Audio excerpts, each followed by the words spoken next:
आज खडकेवाडा यात्रेची जेवण आहेत बघा. सोमवार आहे आणि गुलालात कशी माणसं रंगल्यात बघा.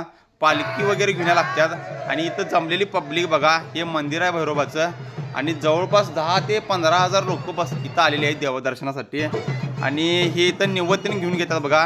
गारण पडायच्या अगोदर निवेद्य लागतोय सकाळी उठून. मग निवेदन दिला तिथनं इथं आलो बघा. ह्या काट्याकडनी गावातनं नाचवत येतात आणि इथं भैरोबाच्या इथं कनी 1 ते 2 तास कधी नाचवतात. मग मला पण नाचवायची होती काठी आणि मी कधी नाचवून होती पहिल्यांदाच नाचवायचं म्हटलं तर मज्जा आली खतरनाक येत्या. आणि आता काठी घेतल्या बघा की 5 ते 10 मिनटं नाचवली की नाही बरोबर एक्सपिरियन्स होतोय. मग थोडा वेळ इकडे तिकडे काठी नाचवली. मग तिथनं कनी दर्शन घेतला आणि मग गारांनी पडलं नारळ बिरळ पूर्ण आलो घराकडं. जेवण करायचं होतं त्यासाठी पाहुणं जायचं बघा. हे आमचं आचार्य टॉपचं जेवण करतात आणि इथं कनी आता मटण शिजवा चालू आहे बघा. आणि मटण शिजून झाले आणि आता हे मटण कनी एका पातेल्यात काढलंय. मग तिथनं आता कनी रश्शाला तडका देणार आहे म्हणजे रस्सा फोडणी करणार आहे. हे बघा रश्शाचा वास येतोय का बघा. रस्सा एक नंबर खतरनाक केला आहे. क्वालिटी नादाला लागायचं नाही.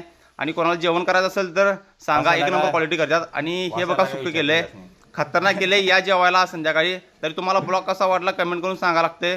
आवडला असेल तर फॉलो करा लागते. सप्लायशे. जय हिंद जय महाराष्ट्र. जेवण करायचं होतं त्यासाठी पाहुणं जायचं बघा. हे आमचं आचार्य टॉपचं जेवण करतात आणि इथं कनी आता मटण शिजवा चालू आहे बघा. आणि मटण शिजून झाले आणि आता हे मटण कनी एका पातेल्यात काढलंय.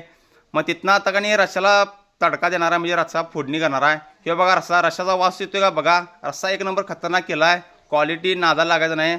आणि कोणाला जेवण करायचं असेल तर सांगा, एक नंबर क्वालिटी करतात. आणि हे बघा सुक्क केलंय खतरनाक केलंय. या जेवायला संध्याकाळी. तरी तुम्हाला ब्लॉग कसा वाटला कमेंट करून सांगा लागते.